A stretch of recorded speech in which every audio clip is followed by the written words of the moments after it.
All right, all right, all right, all right. You don't want to inflate him. So everything we see in the universe, the stars, the planets, the galaxies, the plants, the rocks, the clouds, us, everything you say, it's, to me, at the front of this book, is what you call the product of a remarkable asymmetry of matter over antimatter. What did you mean by that? Oh, can I just say something about your introduction? Yeah. If I may. You may. So I'm impressed by your persistent skepticism of all things I say. Reporters have to, you can never really believe. You have to check and verify. Like, Okay, yeah. I had to. You put that just out get, there. you're right every time, though, so far.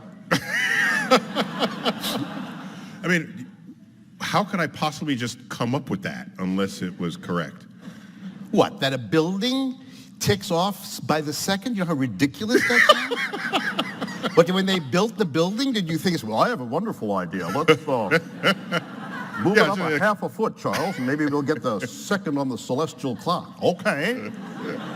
I don't think so. Yeah, no, I'm sure it was not on purpose. It just is, as so much of the universe is. So, profound asymmetry. So, you just went right into the stuff there. Yeah, well. Okay. Just a quick note. Yeah. That this title, Astrophysics for People in a Hurry, I've had people joke with me about it, say, oh, was Astrophysics for Dummies already taken, you know? And I just wanted to make it clear that first, yes, it was taken, but that's, but there's nothing, I don't think there's anything, quote, dumbed down about the astrophysics in this book. It's all sort of curated, legitimate, full-up astrophysics in an attempt to sort of grant the reader a degree of fluency in modern astrophysics, so like the next morning at the water cooler, you could just be talking about. Yeah, and like there are things in here that I had never heard of. Really? And you get around. I get around. Yeah, you get around. So I'm going to be checking. But. So in the early universe, the temperature was very hot, and above certain thresholds of temperature, what happens is matter no longer stays as matter. It can freely move back and forth between itself and energy. And we have the recipe for this. It comes from E equals mc squared. We all know that equation. It's the formal conversion recipe for matter and energy. And the c squared is the speed of light squared. It's a huge number. A little bit of mass times that huge number gives you a lot of energy. We don't experience in our lives E equals mc squared because the energy in which we're immersed is not high enough to enable matter to go back and forth between energy and itself. That's why it took so long to discover E equals mc squared and to come to terms and to come to understand it. But it is a profound equation that manifests from the beginning of time all the way to the future of the universe, but not in our life experience. All right, so, and also let me preface it by saying, in one of the opening pages of the book, is, what do you call it, the rubric? No, what's the first The beginning, I call it. No. No, I know what you mean. No, the publishers have a word for the page that has a thing on it. Yeah. Well, it says That's here, the dedication. for all those who That's the dedication. Oh, you want to read it? Okay. I mean, for all those who are too busy to read fat books, yet nonetheless seek a conduit to the cosmos. Yeah. But that's not what I was looking for, though. No, no, 2 pages beyond. 2 pages beyond. Yeah. Contents. Yeah. Preface. Preface? Okay. Oh. Yes. The universe is under no obligation to make sense to you. Yeah, that's it. Signed by you. That's wanted to make that clear. So the universe is under no obligation to make sense to any of us. So I will be saying things, and you'll say, that doesn't make sense. Just remember what I just said, okay? Okay. What we've learned is that the universe is what we measure it to be, not what we want it to be, not what feels good, not what only has to make sense to our 5 senses. Our 5 biological senses forged in the plains of Africa a million years ago, 500,000 years, what's the latest the biologists tell us, is those senses, to prevent us from getting eaten by a lion, are very different from what you need to grasp the universe. And so this is why mathematics is so potent, because it takes us out of our senses and enables us to still probe the reality of what the universe is. So here's what goes on. If matter and energy can go back and forth, this is how that works. I have a blob of energy, and it decides that it wants to become matter, and it does. So all this energy becomes matter. What do you mean it decides? It goes, and then it thinks, what should I like to be today? Or? It happens spontaneously, and it depends on what the temperature is. Okay. Cool. What's that? It's hot, and then it gets cold. Yeah, so if the temperature drops too low, Yeah. then it's not going to happen. The energy will stay energy, and whatever matter was around at that time will stay matter. So watch what happens. We now have high enough energy that if you converted this pocket of energy into mass, E equals mc squared, you get enough mass to create particles out of it. Okay? So get a very low, take an electron, for example. That's very low mass among subatomic particles. So you can ask, how much energy does it take to make an electron? Write that number down. If you don't have that much energy around you, your energy will never become a particle. Ever. Okay? So, in the early universe, there was so much energy, every particle could be made. So watch what happens. You have a pocket of energy, it becomes mass. And the only way we know that can happen is if it becomes a particle and an antiparticle pair. Matter and antimatter. Antimatter is the opposite of the first thing? Yes. Oh. In every measurable way. Okay, so the opposite of an electron is a positron. It looks just like an electron, but among other things, it has the opposite charge of an electron, positron. Okay? Every particle has an antiparticle. Does a neutron have an anti-neutron? Yes. Does a proton have an anti-proton? Yes. And so you might say, well, what's the opposite charge of a neutron? Because the neutron has no charge. Yeah, I know. But you look at what the neutron is made of. It's made of quarks that have fractional charges that cancel each other to get zero net charge on the neutron. So an anti-neutron has all those same quarks, but the antimatter version of those quarks on the inside. What will happen if these two kiss? If you take matter and antimatter and put them together, they annihilate and become pure energy, and the matter disappears entirely. What do you mean disappear? Does it leave something over? No. Not even like a little boing? Not a light, a photon, something? Yes. So you take the particles, matter, antimatter, identical particles, except that they're matter, antimatter, bring them together, they disappear, and that matter becomes energy, and all that's left is energy, right in that pocket, right there. That happens all the time in the center of the sun. It happened everywhere in the early universe. Now here's the rub. You have all these photons of light. Oh, by the way, I have a photon joke. Can I tell it? Tell the photon. Okay.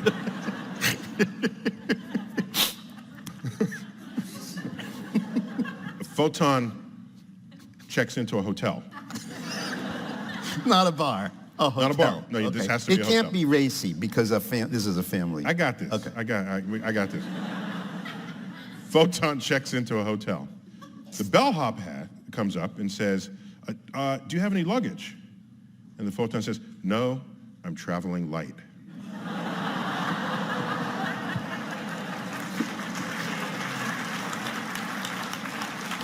And if the bellhop were here tonight, he'd laugh a big fat laugh. Yes, He'd get it. Indeed. Okay. So when I say pocket of energy, let's just simply refer to photons because they carry energy. All right, so a photon turns into matter. It's a matter-antimatter pair. Matter, antimatter come together, they make a photon. It's symmetric, okay? Okay. So. Wait a second, does that mean that if every matter part met every antimatter part, they all would go and you'd be left with just light? Yes, there would be no matter in the universe, only light. Oh. Okay, so now, As in, let there be light. yes. Except there's nothing else after that. So sort of a very short story. Let there be light, and we're done. Yeah. Yes. Yeah. Yeah, I So, would take that right out of Genesis and start over. yeah. That would be a very short Genesis Yes, right yeah. there.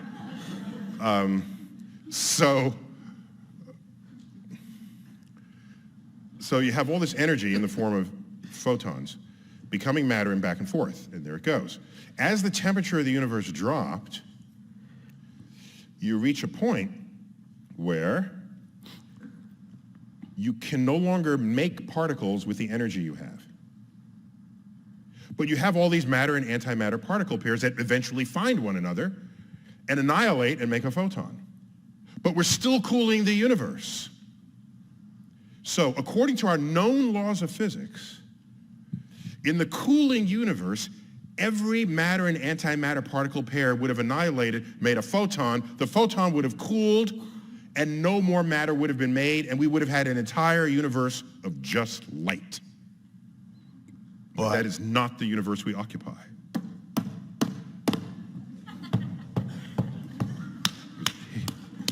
We could start like a band here. No.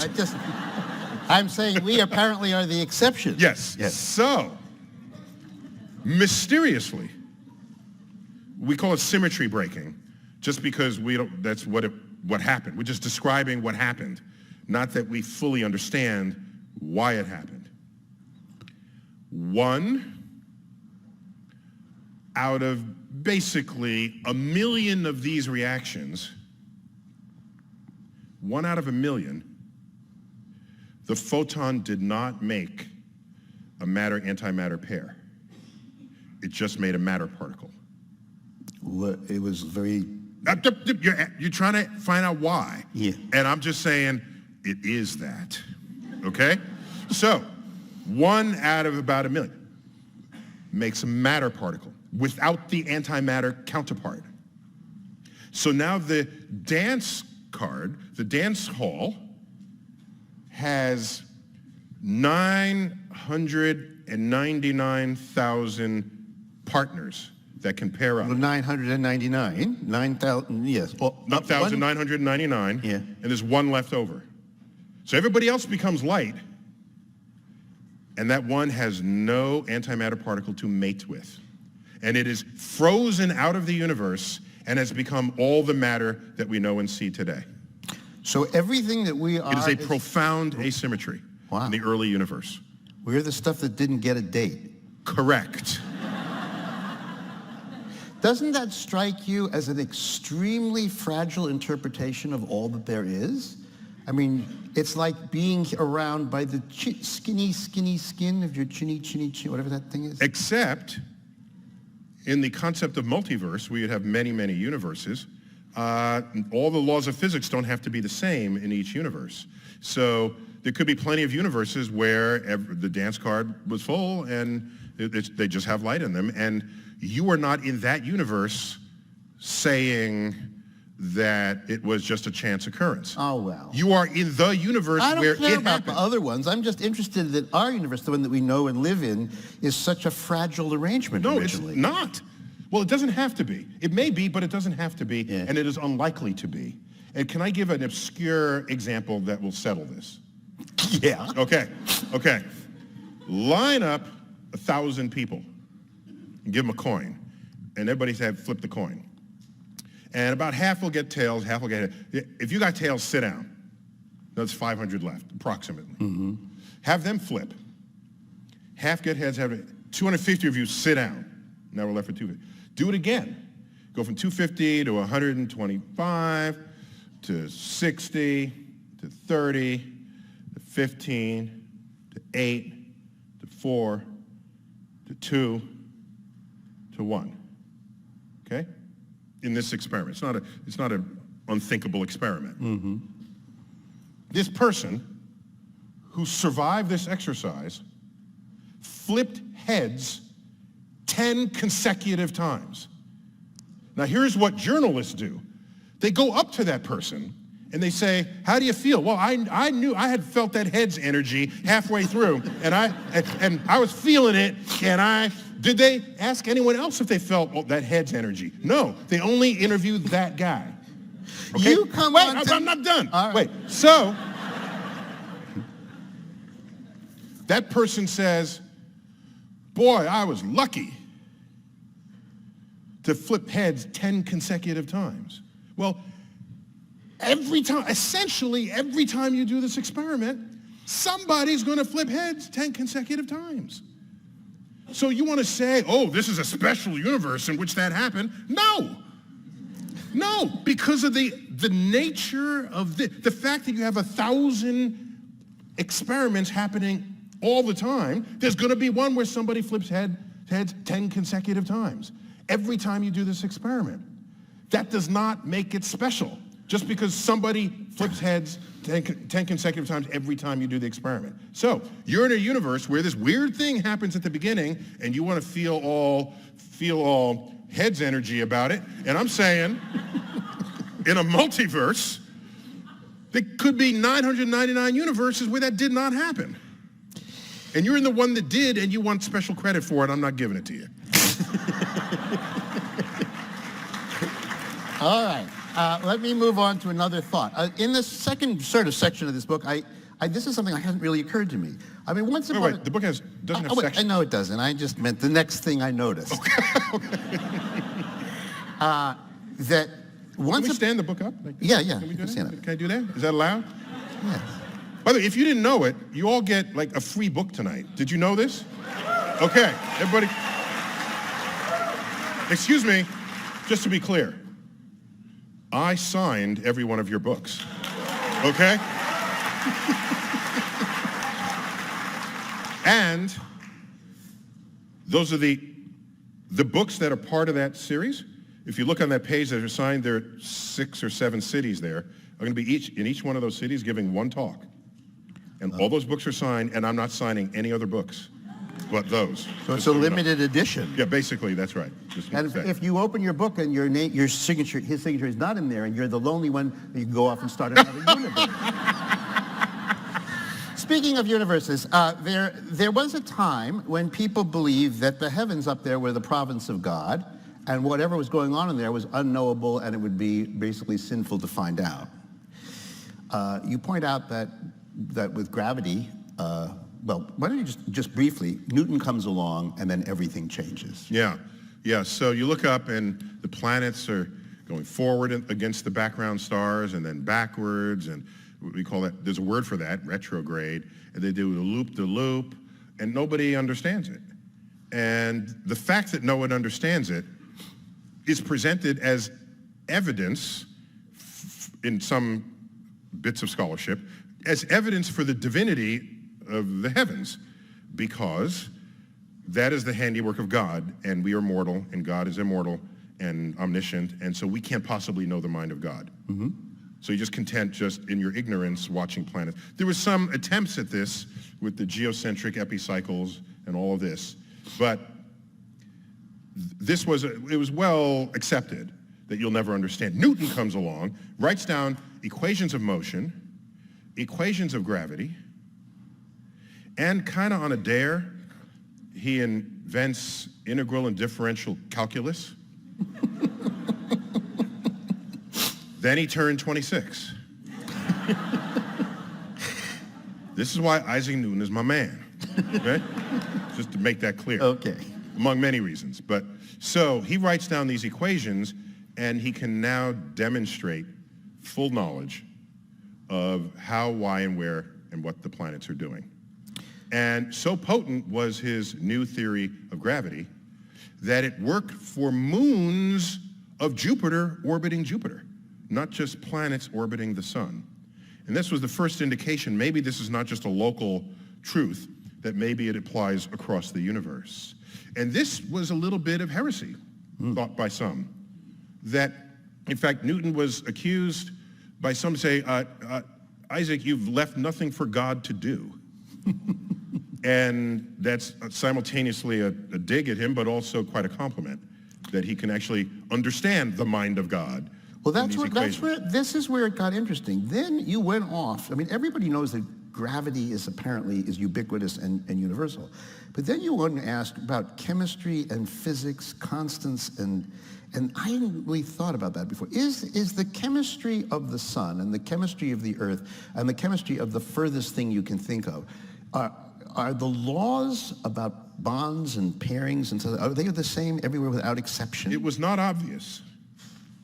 There's no tablet in the sky that required that the laws of physics we discover on Earth's surface would apply elsewhere.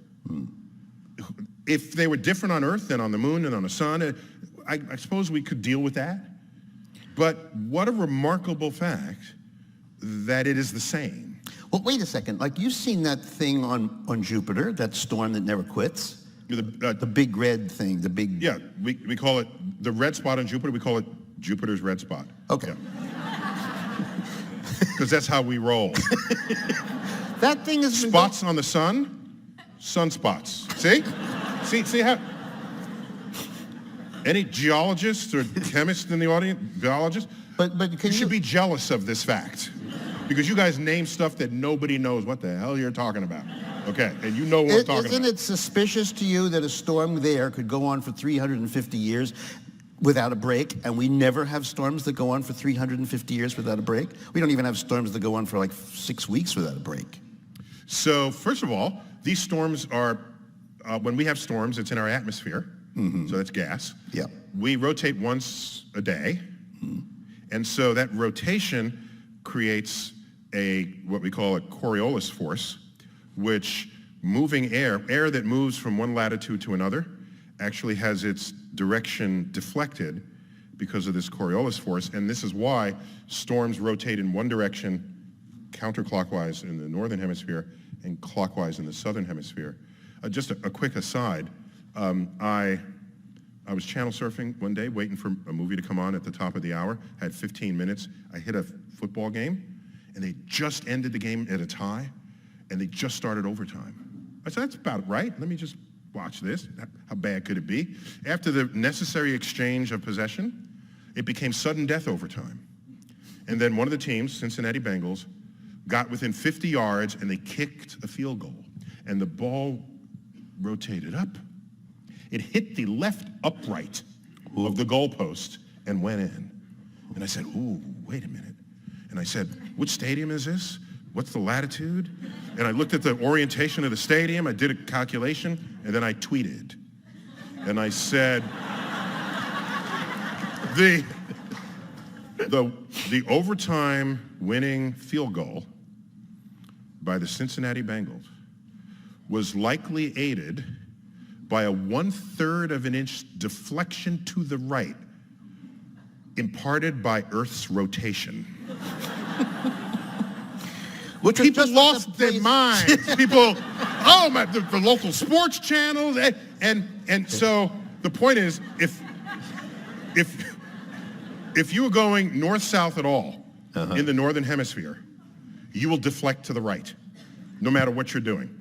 Okay, that's why you have a low pressure system, and I'm a ball of gas below it. If it's low pressure there and I'm air, I'm going to head for the low pressure. That's how this works. It's low pressure. That means it's higher pressure out here. So all the pressure is going to send me in that direction. But I'm crossing lines of latitude. And so Earth's rotation will deflect me to the right. How about air that's above it? It says, I see a low pressure system. Let me go to it. So it goes to it and it deflects to the right. So all this air deflects to the right, but it's still trying to get to the center of the low pressure system, but it can't because it keeps getting deflected. And all this deflection becomes this cyclonic energy that turns into a storm. And that is how you get hurricanes, tornadoes, what do you call it? Cyclones. Okay. So we're back at Jupiter finally. Yes, we are. Yes. So now watch. Oh, good. So this happens in the gas. Yeah. All right. The Coriolis force is heightened if you spin faster. Okay? And so what is Jupiter? It's 100 times bigger than Earth. More than that, 1,000 times bigger than Earth. It's like, it's 10 times across, cubed. So it's 1,000 times bigger than Earth. It's mostly gas. And it rotates once in about 10 hours. You want to talk about ferocious Coriolis forces? We have storms that last weeks here. Hurricanes that pick up and they get weeks on this little speck we call Earth that has this much atmosphere on it. Go to a planet that rotates twice as fast, is 10 times as wide, 1,000 times the volume, and is mostly gas, and you're complaining that it lasted 300 years? You are really good. All right, let me I'll grant you that the speed of light is universal, obviously. Angular momentum, conservation of energy, sure. What about... well, this chapter, just to be clear, he's coming from a chapter called On Earth, as it is in the heavens. Why? You said... can you spontaneously levitate and hover above the ground in a lotus position like Michael Keaton in Birdman? In the, the beginning of Birdman when he's with his underpants. Forget the underpants, just the levitation. This for some reason... Is that your first thought when you think of someone in a lotus position? Is Michael Keaton in that movie? Yes. Okay. Yeah.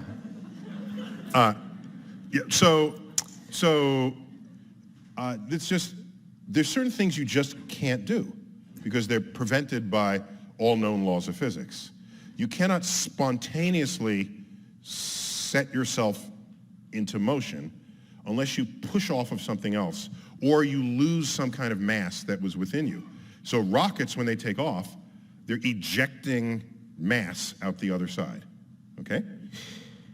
Wow, so do you saw Birdman? Did you just leap up from your seat and say, can't do that, can't do that? No, there are movies where I'm prepared to suspend my disbelief, yes. Like, just as an example, I was asked about the movie Guardians of the Galaxy. And they asked me, well, the ships that are going through space, they make noise, and clearly, does that upset you? Because in space, where there is no air, no one can hear you scream. But no one can hear you explode either, nor will you hear engines or anything. And so they said, does that upset you? And I said, I bought into the idea that this movie has a talking raccoon that shoots artillery from heavy weaponry off its shoulder. If I can accept that, I'm good with whatever else they deliver in the film. So I have the capacity to accept movie magic. Yes. What would happen if someone served you a hot cocoa with whipped cream and you see no whipped cream in evidence? Oh, don't get me started. Okay. Oh, wait. Let me finish about levitating. Please. Right. So all the people that are levitating, it's some kind of an illusion that they're not telling you about. Okay. Period. Okay. Now, but if you really want to levitate, if this is really important to you, I tried to calculate how many cans of beans this would require. Then you got to kind of hold it in. Yeah. Right. Then let loose. Suddenly. Yes. And in principle, for the duration of the thrust, you can levitate briefly. But this would argue against the lotus position because there would be an opening so suddenly that there'd be too much, too soon, too fast, and therefore no rise. Oh yeah, you wouldn't, well, you could stay there if it just kept coming in, right. So it's not impossible to hold a lotus position. It's just unlikely you're doing it for these other ways that are described. I see. Yes. The cocoa? Cocoa. Oh yeah. So there was an incident in Pasadena, California. I was there. I don't drink much coffee. I don't have a relationship with caffeine. But every now and then I'll be delighted to have a nice cup of hot cocoa. And I went to one of these coffee houses, with the chalkboard out front. And so I had, the kind I'm talking about. They're all over Brooklyn. You trip on the chalkboards in Brooklyn. So So I'm in there, I order hot chocolate, and I ordered it with whipped cream, of course, right? And it comes to the table, and there's no whipped cream. And I said, I ordered this with whipped cream, and they said, oh, we put it on. And I said, well, where is it? Oh, he said, it's sunk to the bottom. I then said,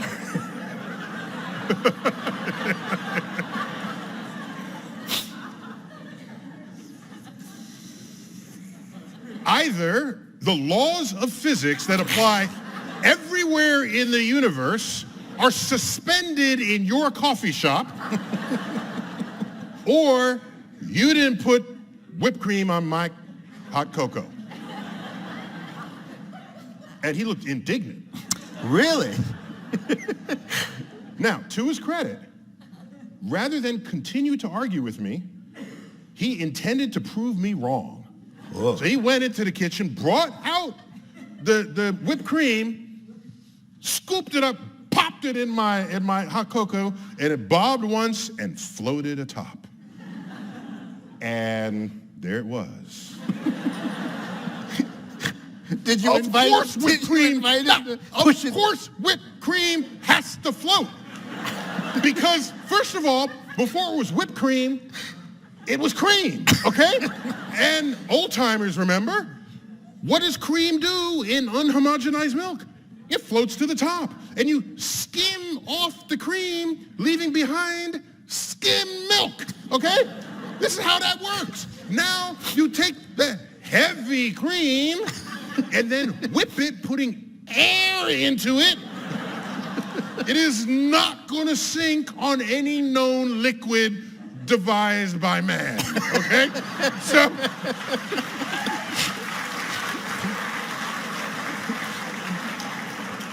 all right. So here's my point. The lesson there is, yes, I'm a fan of the edict.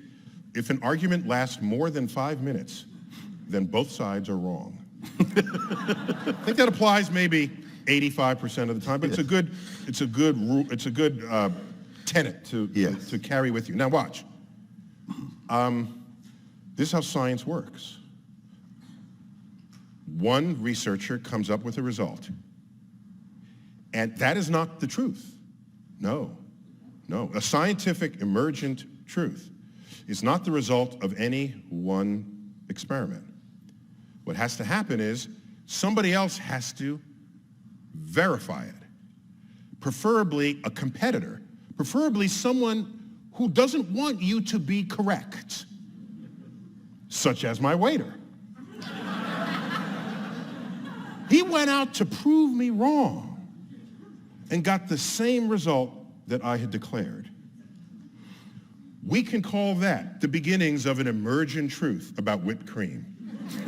Now we need someone to do it in Asia and in Europe, and then you get a trend, and you can then declare that a consensus of observation and experiments has emerged in the scientific community. Whipped cream floats on hot chocolate. And that waiter today is getting a PhD in buoyancy. Let me go on to a question that came up later in the book. Just how voidy is the void of space? So it looks pretty empty out there between galaxies, just a lot of black, it seems anyway. If you stepped into intergalactic space, by the way, what might happen to you? You would die. Yep. But you might see stuff, and this is the list. Well, I had never heard of any of these things. Dwarf galaxies, runaway stars, faint blue galaxies, hot clouds that emit X-rays. Let me just ask you about some of them. What is a dwarf galaxy? It's a little galaxy. Well, that I figured. Didn't we go through this already? Our words mean what they say? But we're past that already. There are galaxies that you see, the ones the Magellan saw, smudges in the sky. Those are huge things. No, well, they're dwarf galaxies. Those are dwarf galaxies? Oh, yeah. Oh. Oh, yeah, they're like 100th the size of our galaxy. So how many dwarf... They far outnumber big galaxies. They do. Yeah, so maybe we shouldn't be calling them dwarfs, because they're the common size galaxy. We should just be called giants, perhaps. Giants galaxy. And they call them regular. Right? That's how that works, right? What is the difference? Right? How Like many that? stars are in a galaxy? Our galaxy has several 100 billion stars. And in a dwarf galaxy? At most, a billion, but more typically hundreds of millions. These are small numbers compared to full-up red-blooded galaxies. So tiny are dwarf galaxies, and we tend to find them in the vicinity of big galaxies, but you know what happens? You know, they orbit the big galaxy, but their orbits are not stable, and they do a death spiral in, and they get eaten by the larger galaxy. And we have a term for that. It's called galactic cannibalism. In fact, there are streams of stars that we see in our own galaxy that have the same trajectory as one another through the stellar system that is the Milky Way. So and you follow it, and it comes back out and back in again. And so this is evidence that this was once a fleshy but dwarfy galaxy that we ate, ripped apart. And now the stars are just trying to have the last bastions of a memory of what they once were, because they're getting stretched apart by what we call the tidal forces of our galaxy. Does the Milky Way have dwarfs? Yeah, the first science essay I ever wrote was called "The Galaxy and the Seven Dwarfs," because at the time the Milky Way had 7 dwarf galaxies in orbit around it. And then, but dwarf galaxies are very small; they're hard to detect. And since then, we've discovered, a couple dozen more. So we might be up above 22 dozen dwarf galaxies in our vicinity, basically nearby. So the point, getting back to the void, is you look out in the void and say there's nothing there. Well, what are you invoking to declare that it's a void? Is it your eyes? Well, let's bring in a telescope. Are you using visible light? Is that a visible light telescope? Bring in an X-ray telescope, an infrared telescope. Bring in the spate of senses that science has developed that transcend the 5 native senses we have through our human physiology. And that power enables us to decode the universe not as our senses receive them, but as our detectors. There is an amazing chapter, or coda, somewhere in the back, where you find out how human beings finally sensed what they couldn't see. That there is a rainbow of color that we all can see, which are waves of different lengths. They take you from whatever it's, Git B, Vibbo, Roy B, Viv. So Roy B, Viv. Roy. Red to... Repeat after me, Roy. Red, Roy, orange. G, Biv. Red, orange, yellow, green, Biv. Blue, indigo, violet. Violet, you got it. But it's weird. Just a quick thing. Roses are red, violets are violet. Right? Is it? I mean, who came up with violets are blue? What is that? We have a name for that color. That was a desperate poet looking for a rhyme, I think. Don't be violating laws of physics just to make the rhyme, okay? I was going to say... You know Mark Twain's edict that I love? What is it? First get your facts straight, then distort them at your leisure. Well, let me just finish this thought, and then I've been commanded to ask questions. I'm sorry. At the end, there's this moment where somebody has to figure out that there might be something redder than red or somehow more than violet. Now, we only have eyes, but this particular person used a thermometer. It was brilliant. It was brilliant. Brilliant. Yeah. Okay, so Isaac Newton is the first to understand that white light is composed of colors. So he takes white light, puts it through a prism, and he gets Roy G. Biv. Actually, the indigo, he had a mystical fascination with the number 7, so he wanted to lay down 7 colors. Oh. But indigo is just really blue-violet, all right? Okay. But anyhow, we'll give him his indigo because he did all that stuff before he turned 26. So if you invent calculus just on a dare, we give it to you, all right? We'll give you indigo if you need to have indigo. So he's got the colors, and then he took those colors, merged them back together, and he got white light out the other side. That's some freaky stuff. That's just freaky. Yeah. That red, orange, yellow, green, blue, violet equals white. Okay. So we're good there. William Herschel comes around later and says, I wonder, just to even ask this question, I wonder if the different colors of light have different temperatures. So he laid down the spectrum with sunlight prism, and he put a thermometer in each color. And then he had an eighth thermometer. I don't know if he used one and did the experiment 7 times, but he had another thermometer that he used as the control thermometer. You put that over to the side where there are no colors. And that would presumably just measure the room temperature. So he knows enough to even think that this is an interesting exercise, and he's got a control thermometer. And he just puts it over to the side of the red, out of sight. And then he watches the thermometers. And the control thermometer goes through the roof. Yes, it does. And he's looking at it. And he says, something must be coming through the prism that I cannot see. And he describes this as light unfit for vision. Yeah. Yes, he does. He discovers infrared light with that experiment, And then another guy which the human eye cannot see. It's and if you go to the hardware store and get an infrared bulb, and you turn it on and it looks red, you're seeing the red light that is also emitted from this infrared bulb, and the heat that you feel, your eye cannot see, that's all the infrared that you're buying when you pay money for that bulb. Yeah. And then some other guy put a piece of paper on the other side of violet, and it turned dark, and he pretty much photographic paper. Photographic paper. And he found that it responded in the way you would normally respond by putting photographic paper in front of visible light.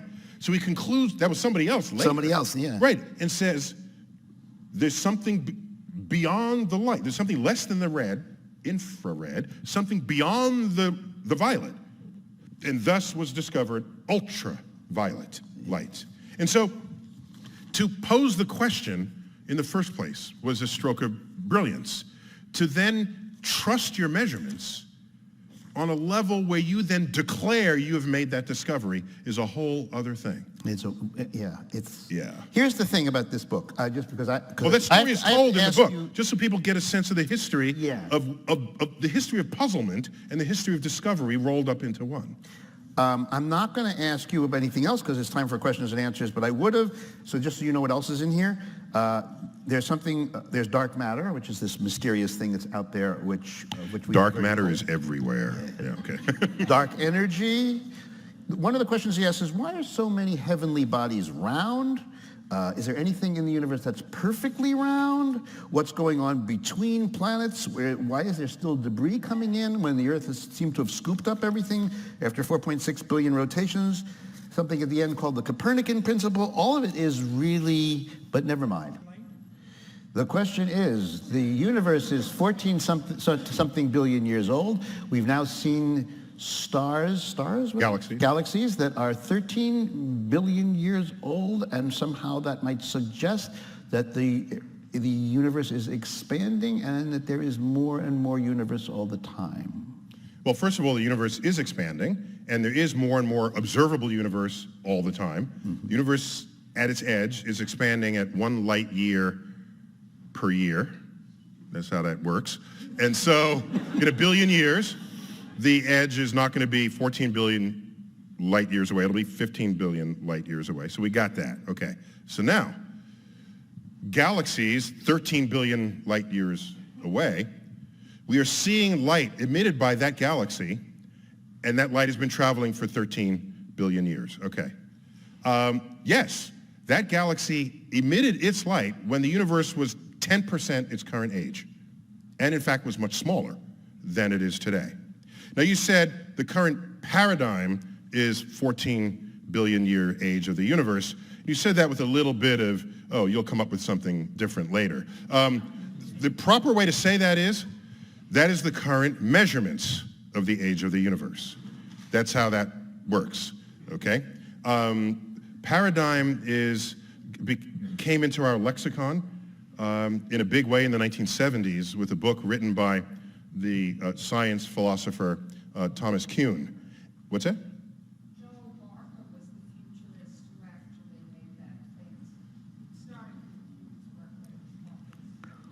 There's a dangerous woman in here.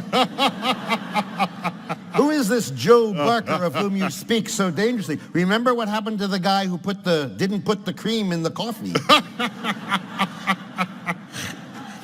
So this book, The Structure of Scientific Revolutions, sort of introduced paradigm as a way that scientists sort of gather around a paradigm and they all sort of accept it. Although then something different happens and better data comes along, that we all gather around a different paradigm. That happened basically until the dawn of the age of modern science, which I date from Galileo and Bacon, Francis Bacon, where when you experimentally measure something to be true and it's verified, that is a truth that does not later turn out to be false. Period. It's not how science works. It's not like, oh, that's going to be false, now let's all crowd around this. You would be left with that impression having read that book. But the book got that very wrong for the age of modern science. Before then, sure, because people just thought stuff up and called themselves scientists, and that was with philosophers. And you turn out to be profoundly wrong when somebody else thought up something better, and then everybody's wrong when we finally started taking data. It's all about the data. Okay, so everything you described is just perfectly fine. Yes, it finds galaxies. The next telescope, the James Webb Space Telescope, is tuned to live in that regime, to find galaxies being born in the early universe. So there'll be a whole lot more data coming back from the early universe when that telescope gets launched, lands at its observing point, and gets turned on. So there's nothing you said that's odd or weird. That is the universe we live in. Okay, question Sure. is, he heard something you talked about God on CBS television, and he's thinking about near-death experiences, and he wonders whether these deep mysteries are interesting to you. Okay, so one of the things we know from research in psychology, as well as just practical matters in the conducting of scientific experiments, is that one of the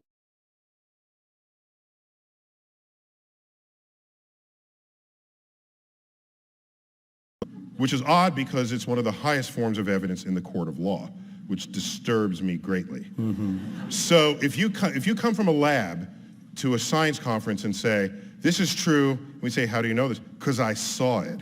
Well, that's really the end of your talk. And you just leave.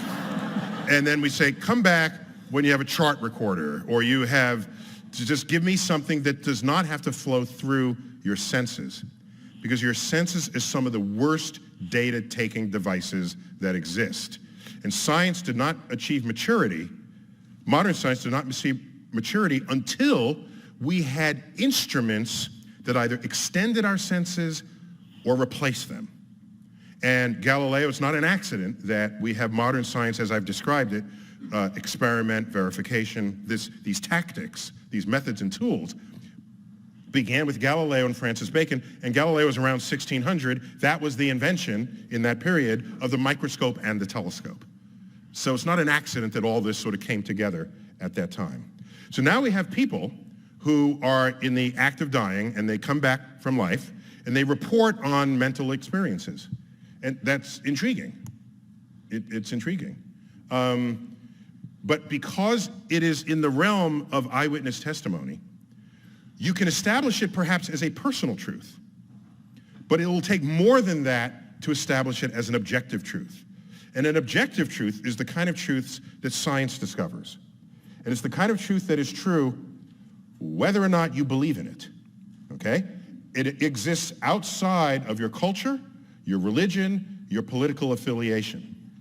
Personal truths, if I may consider that, would be, okay, Jesus is your Savior. That's your personal truth.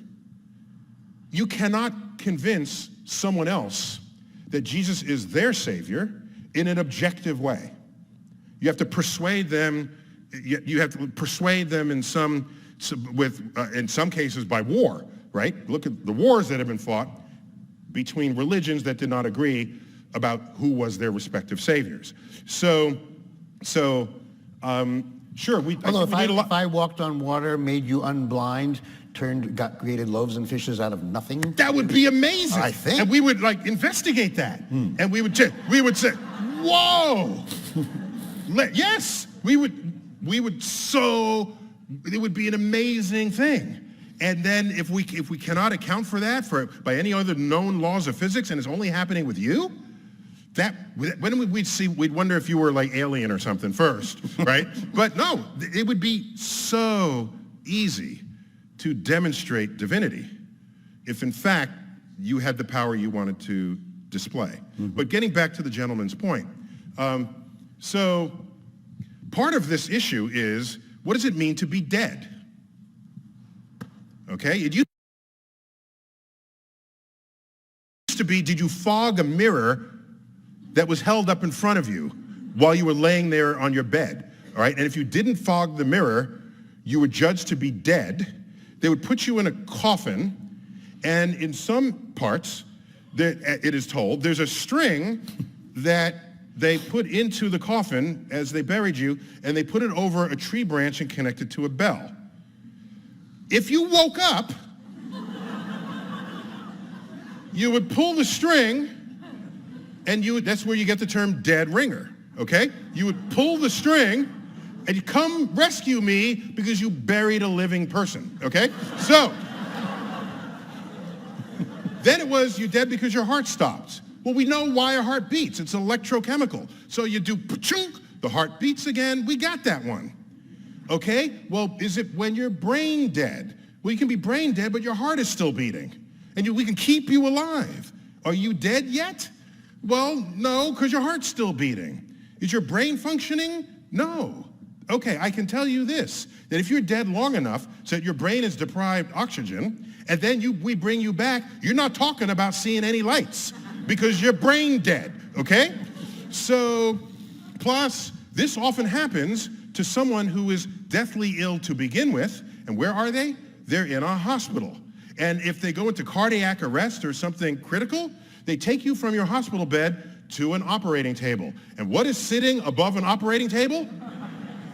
Lights! Bright lights, okay? And so, if you say, oh, I was dead and I came back and I saw lights, maybe it's not all the cases, but it's many of the cases, okay? Now, there were skeptics who tried to do an experiment. There are people who say they left their body, and they saw, we got some of those? Montesquieu. So here's what when was Montesquieu? He got rear-ended by some guy in a horse, fell off, flew up into the air, looked down at himself in agony, watched his wife come over. They had rear-end collisions in the era of horses? Montaigne, not Still, Montaigne. they had rear-end collisions in the era of horses? Well, you ride a horse with a guy behind you who's riding too fast. It's like a cab situation. Okay, I didn't know that. Okay. Okay. So, I didn't know that. Well, I love stopping you mid-sentence. Rear-end collision with the horses. Where was I? So there was an experiment. So there's some descriptions that are part of this near-death experience literature where they come above and they see themselves down there on the bed, okay? So what they decided to do is for people who are about to die, they would write a message facing upwards to the ceiling above the bed and suspend it there. So if a person goes above their bed and looks down, they'd be able to read the message. So when they rejoin their body, they should then tell us what message they saw. That's never happened. It's just, no. That's a no. Now, I have a cousin who, when her father died, was alone with him in the room, and he's in an open casket. And she's otherwise completely rational, okay? I'm not saying this is a crazy person. She's a real estate agent, okay? Speaks for itself. Okay.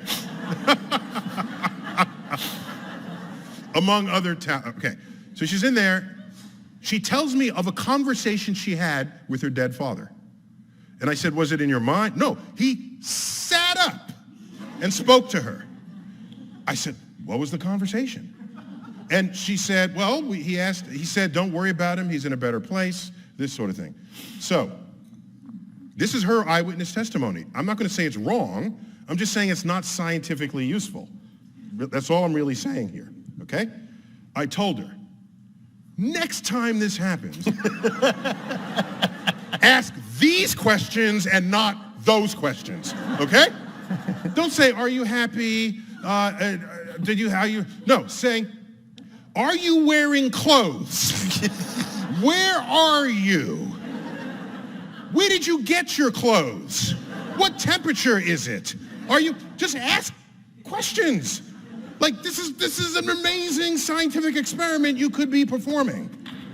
So that's my lesson to all of you, that if you find yourself in that situation, okay? Because if a dead person sits up and starts talking to me, oh my God, my iPhone is coming out. I'm getting chart recorders. I'm gonna be all up in that as an experimenter, okay? All right, up in the balcony, whoever that was, yes.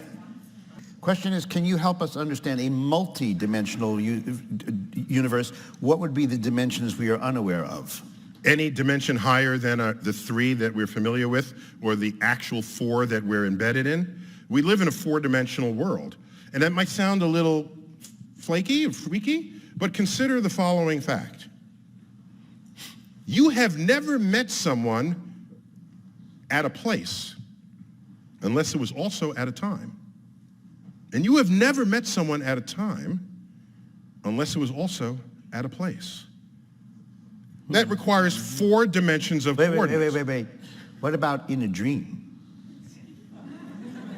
Is the dream happening inside your head? Yes.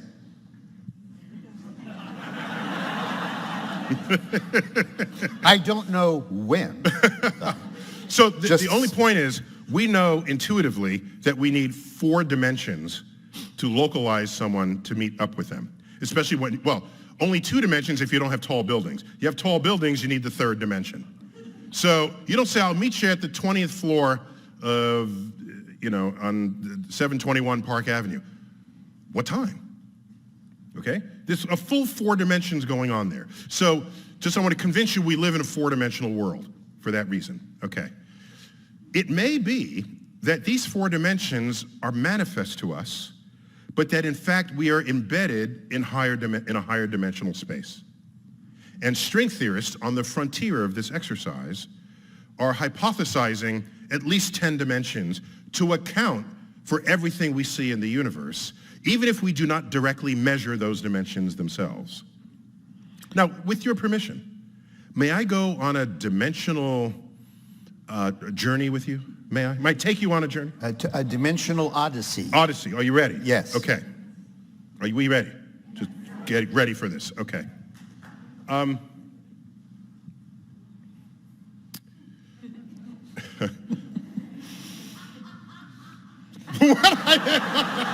So, I'm at my desk, and the desk is a surface, okay?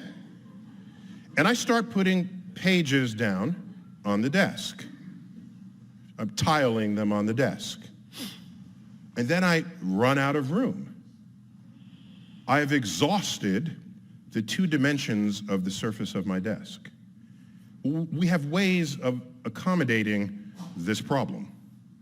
And so we have page organizers that go upwards. So now when I don't have any more surface area of the desk, I can enter a 3rd dimension and put pages there. If you are an ant embedded in this 2-dimensional world of the surface of my desk, and you fill up the desk with these sheets of paper, the ant will say, there is no more room. And I say, yes, there is. Watch me. And I take a piece of paper off the desk, put it in the page organizer, and according to the ant that's embedded in the 2 dimensions, that page disappeared. It disappeared into a dimension that ant does not have access to. what a brilliant invention this is. You can put practically an unlimited number of pages, far more pages above the desk than on the desk. So access to a third dimension is an extraordinarily useful storage device for a two-dimensional creature. Does the ant trust you that what it cannot see is nevertheless there? You have to then talk to it about this extra dimension. And then it will have to just trust you. Yes. Because watch what happens next. I now have my three-dimensional room, and I'm filling it with boxes. Now I've run out of space to put the boxes. But now a four-dimensional alien looks at us and says, I got this. Just move it into the fourth dimension. What are you talking about? And the alien comes in, reaches in, takes one of the boxes, and then the box disappears.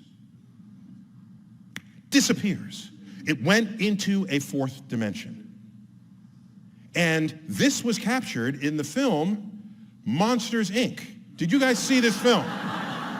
These are monsters that work in a door factory, and they make these doors, and they open the door, and it is the door of a kid's bedroom or their closet.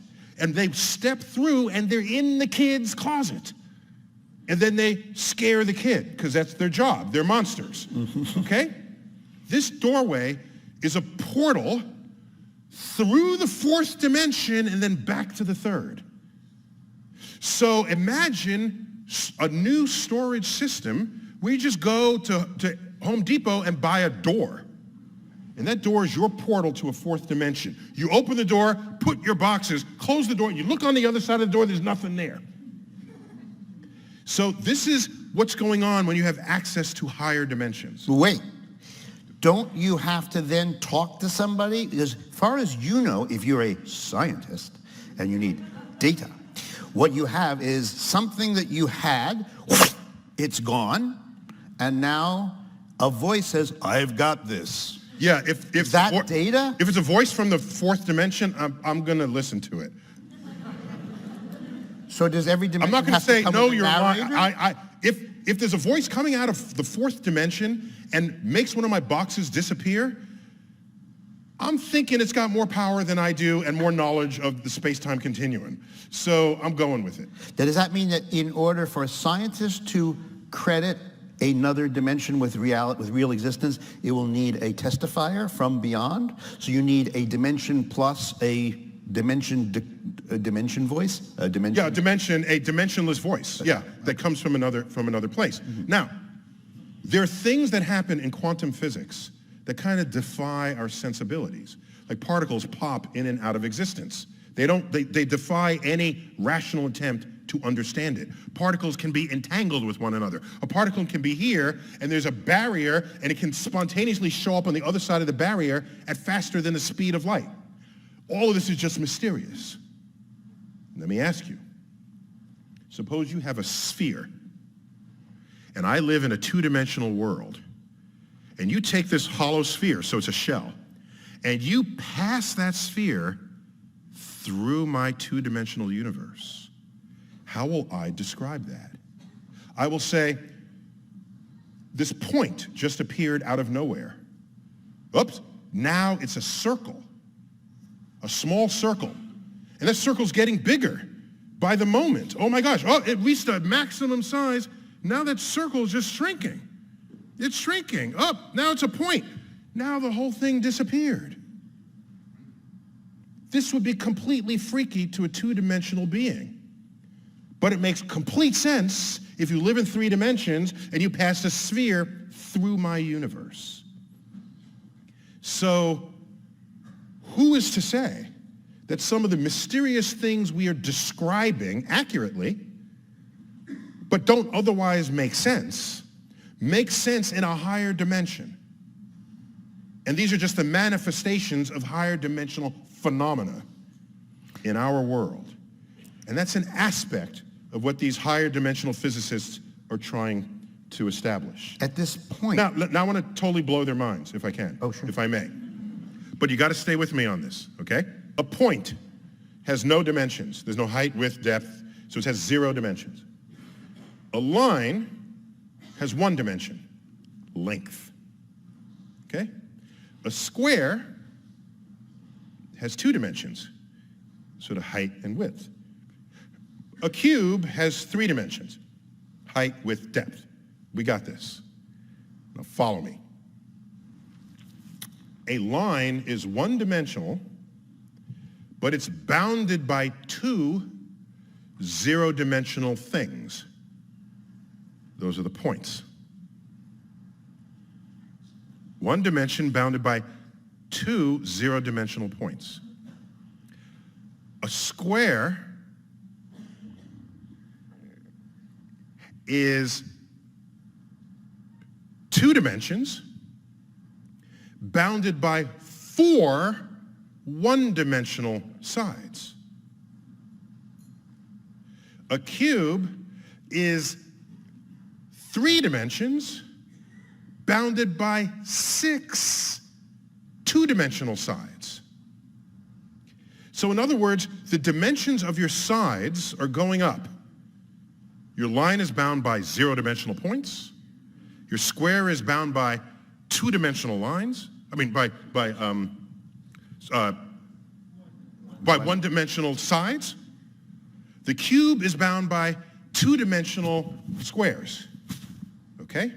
So we're going up 2, 4, 6.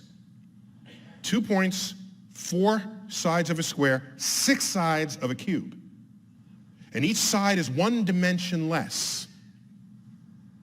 They're squares on the sides of a cube. They're lines on the side of a square.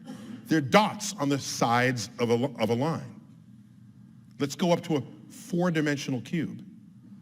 A 4-dimensional cube has 8 sides. A regular cube had 6 sides. We're going up by 2. A 4-dimensional cube has 8 sides. And each of those sides is a 3-dimensional cube. 1 dimension down from itself. In the same way, each side of a 3-dimensional cube is a 2-dimensional square. So when you get to 4 dimensions, the sides are 3-dimensional surfaces. And you can take this all the way up. And our brains can't picture what we call a hypercube, in some circles a tesseract. We can't picture a volume bounded by 3-dimensional cubes. What does it even mean? This is because we evolved in the plains of Africa, just not wanting to get eaten by a lion.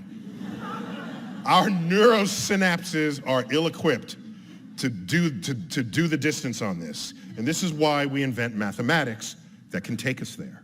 Well, the mathematics can help us imagine it, but if we want to credit it with reality, then you have to design an experiment that somehow touches your own world. Yes. So you can invent something that you can't see if it has testable consequences in ways that you can see. That's perfectly allowed. Not a problem. Mm-hmm. Oh, and by the way, there's some people that say you cannot prove a negative. Some people like coming after.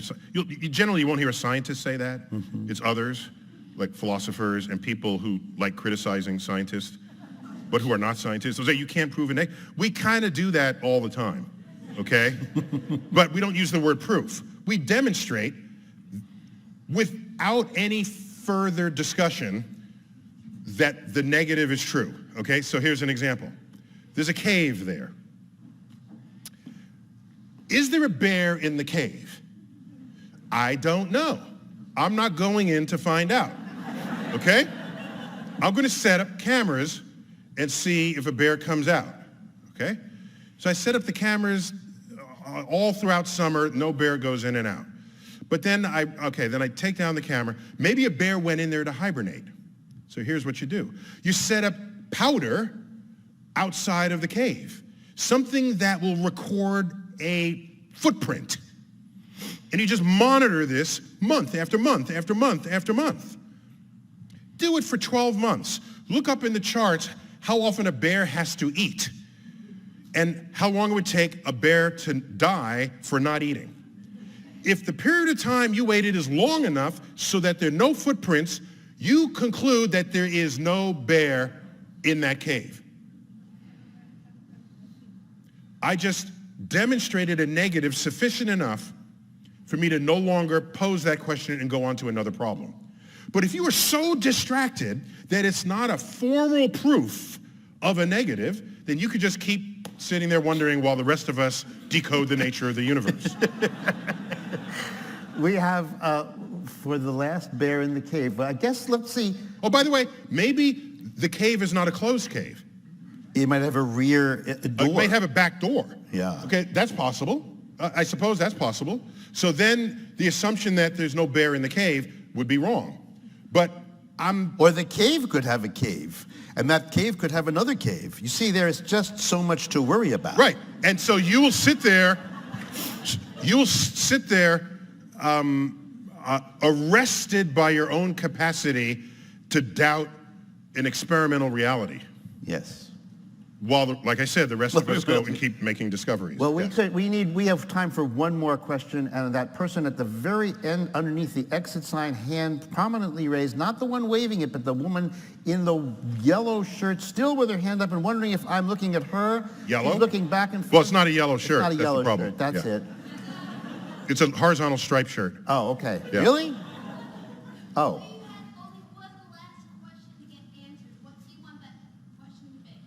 Oh! But repeat it. That-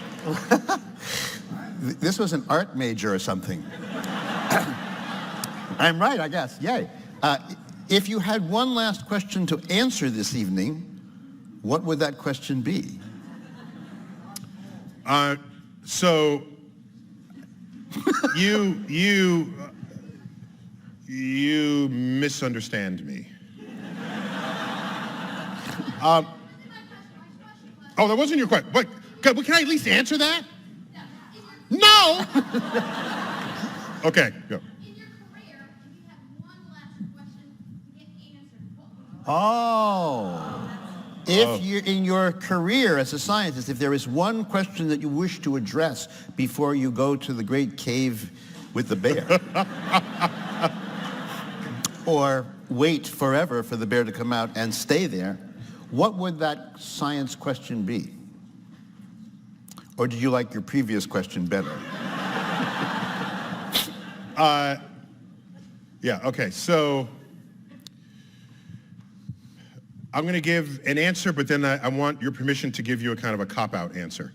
So I'll give both, a full answer and then a cop-out answer. My full answer is, I wonder if, in fact, the human intellect is sufficient to actually decode the full operations of this universe in which we live. And that's not specifically an astrophysical question, it's just more, we are an intelligent species because we defined ourselves that way. We don't have the benefit of another species to compare ourselves with, against whom we might fail miserably. And so when we compare ourselves to chimps, we sit up righteously and say, we have poetry and the Hubble telescope and philosophy, and the chimp just stacks boxes to reach a banana. Yet there's only 1% difference in our DNA. But then you'll say, what a difference that 1% makes. And I would say maybe that 1% DNA difference corresponds with an equally small difference in the intelligence between a chimp and humans. And you say, I can't believe that. No. Well, imagine some other species that visits us that's 1% along on that same scale, smarter than us. Consider, the smartest chimp does what our toddlers can do. And there's no way you will explain to a chimp, I'll have dinner ready at 6:30, can you pick up some juice on the way home? The simplest human thoughts are inconceivable to a chimp. And their talents are about what our toddlers can do. So let's get back to this 1% smarter alien that we've discovered. corresponding this analogy, we now say, what would we look like to them? Well, they would roll Stephen Hawking forward after combing the human species, and they'd say, this one is slightly smarter than the rest because he can do astrophysics calculations in his head like little Timmy over here,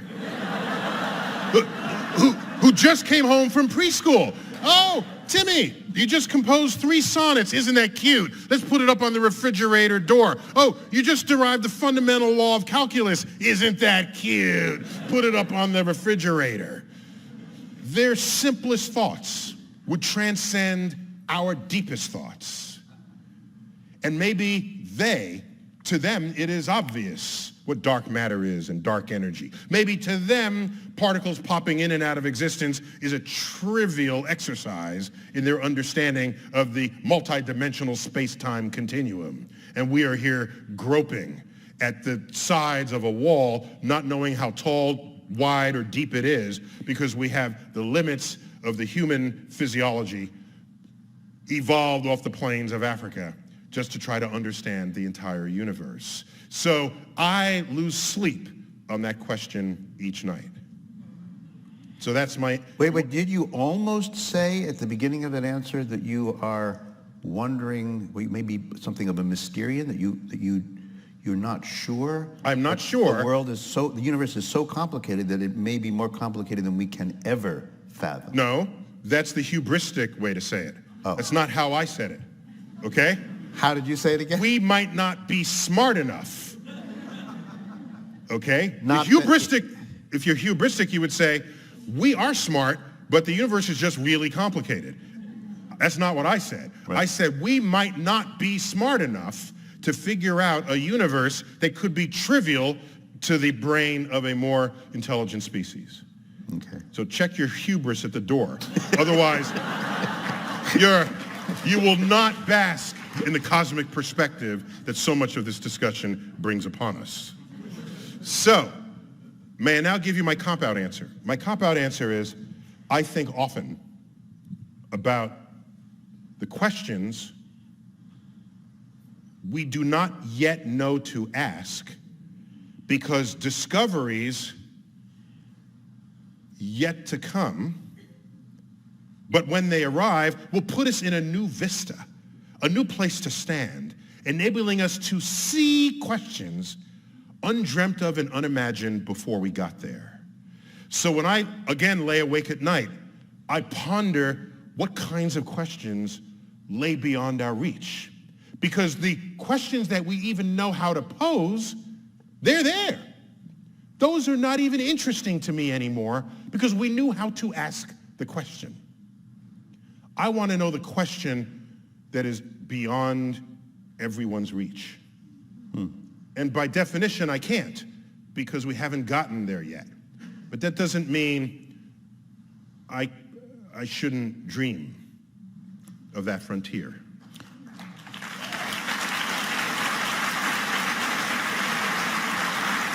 And That sounded like a coda to me, I gotta say. Like I could hear the orchestra playing through. May I offer a better coda? Yes. And then we'll let you go. But Yeah, we went here long. Sorry, we went long. Try not to ever forget that the history of this exercise, this beautiful exercise where we find out where we fit in this great unfolding of cosmic events and phenomena, that the larger grows the area of knowledge. Okay? The bigger that area grows, just remember, so too grows our perimeter of ignorance. It may be that as much as we think we know, as much as we know, as much as the more things that we ultimately learn, for all we know, we could be steeped in the center of infinite ignorance, which then provides job security forever for scientists, right? Robert Krulwich. Neil Tyson.